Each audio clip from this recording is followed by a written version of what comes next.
Ngayon naman mga kapintay, papakita ko sa inyo kung paano ko ginawa itong ating painting na Mickey Mouse na nangangawil. Una nating pininturahan dyan yung kanyang muka. Kombinasyon ng kutis niya mga kapintay, puti, dilaw, pula, at saka konting-konting itim. Pagkatapos dito naman sa kulay brown na yan, dilaw, pula, at saka konting itim uli. Konting itim. Shoutout nga po pala sa suki, naging suki na po natin dahil pa 2 beses na siya nagpalagay sa akin ng design sa kanyang mga bangka. Shoutout po kay Lawrence Aluhipam Plasio, taga dito po siya sa Barangay Papaya, Nasugbu, Batangas. Nung una po ang ginawa natin sa kanya ay Mickey Mouse din.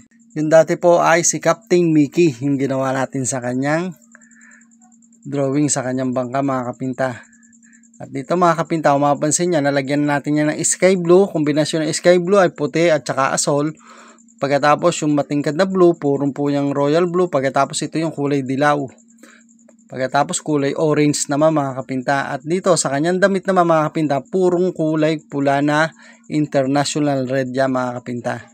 At dito naman yung kanyang pinakadagat ay medyo matingkad doon sa asol, sa sky blue mga kapinta. Kombinasyon niyan ay konting puti lang at saka royal blue, konting-konti lang talagang puti mga kapinta. At dito naman yung kanyang pinaka-alon, sky blue yan mga kapinta. Mas marami ang puti sa kulay asul.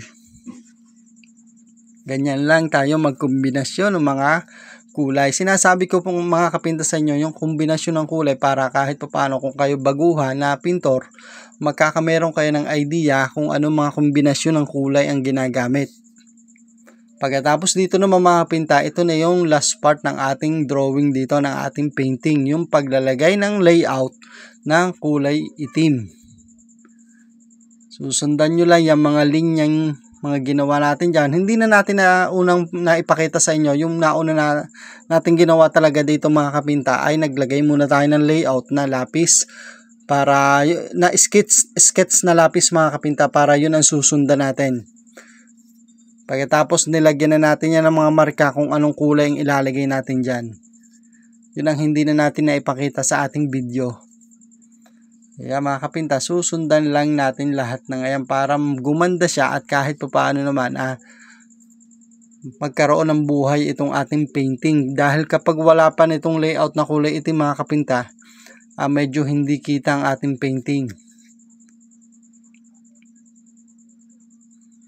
Gamit pa rin natin brush mga kapinta. Laging may nagtatanong sa atin sa bawat video natin kung ano raw ginagamit natin brush.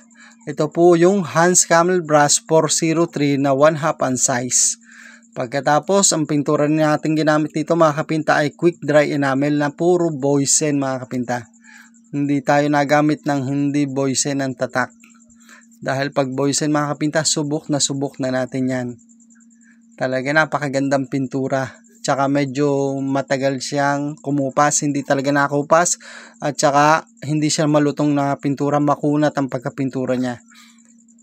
Kaya ayan talagang ginagamit natin kapag quick dry enamel. Alam nyo na kung anong gagamitin nyo. Ayan mga kapinta, ito yung kanyang timba. Ayan, nag-drawing na tayo dyan ng timba. Pagkatapos dito na tayo sa kanyang bangka. Lalagyan lang natin ang kulay itim na ganyan mga kapinta. Napaka-cute ng drawing natin ito, si Mickey Mouse na nangangawil. Okay na ito mga kapinta. At ito na mga kapinta, natapos ng ating dinagyan ng drawing. Kaya naman budget na naman.